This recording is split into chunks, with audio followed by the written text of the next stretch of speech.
Chers collègues, nous débattons aujourd'hui d'un prélèvement sur les recettes de l'État au bénéfice de l'Union européenne à la dérive. Regardons de près ces contradictions, regardons à quoi sert cet argent public.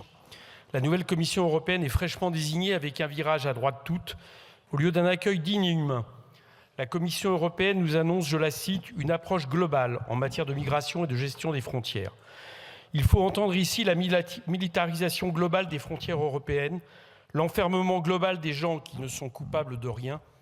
Le budget de Frontex a été multiplié par 140 en 14 ans, passant de 6 millions à 845 millions d'euros entre 2005 et 2023. Et aujourd'hui, la Méditerranée et la Manche deviennent des cimetières maritimes à ciel ouvert.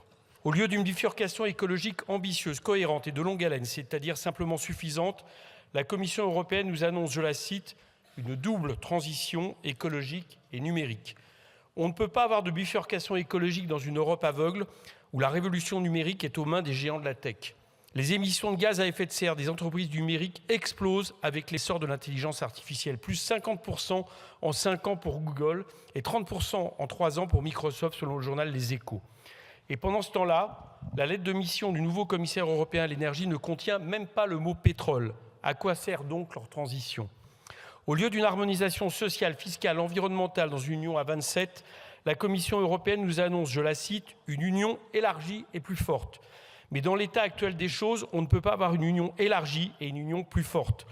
En élargissant à marche forcée, on n'aura à la fin rien qu'un marché élargi où régnera encore un peu plus le dumping social et fiscal et une union plus faible. Jusqu'à maintenant, le principal bénéficiaire net du budget européen reste la Pologne, 77 milliards d'euros pour un pays qui produit 3/4 de son électricité avec du charbon. Jusqu'à maintenant, les Pays-Bas, l'Irlande, le Luxembourg, Chypre figurent parmi les pires paradis fiscaux du monde selon Oxfam.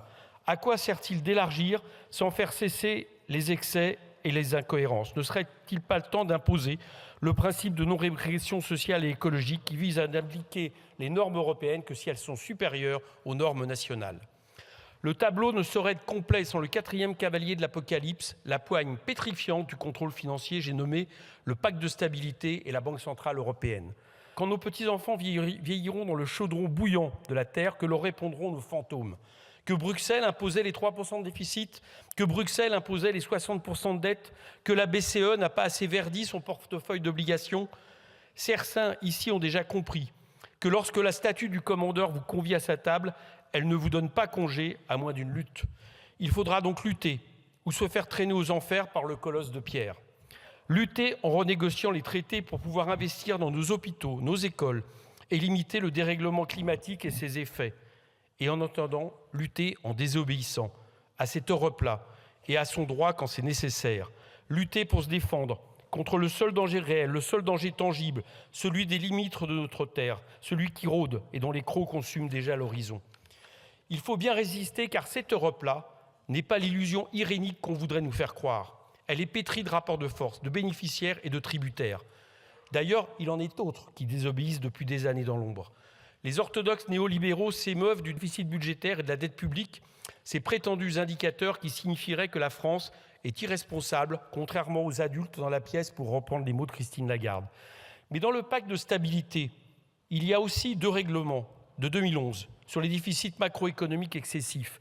Une des limites est la moyenne de la balance courante en pourcentage du PIB avec des seuils maximum de plus 6% et minimum 4%.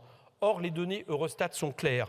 6 États membres dépassent le seuil de 6%. Le Danemark crève le plafond avec 10%, puis viennent l'Irlande, Pays-Bas, Luxembourg, Suède et enfin, non des moindres, l'Allemagne avec 5,8%. Les rapports pays imposés par le règlement reconnaissent ces dépassements, mais aucune procédure de correction n'est engagée. Au fond, le seul critère qu'ils imposent, c'est celui de la règle d'or de l'ordolibéralisme. Autant de renoncements aux bénéfices d'État qui profitent et s'en viennent ensuite bomber le torse et donner des leçons alors qu'eux-mêmes sont en récession économique comme l'Allemagne. Chers collègues, le taureau nous toise de ses yeux jaunes et renacle.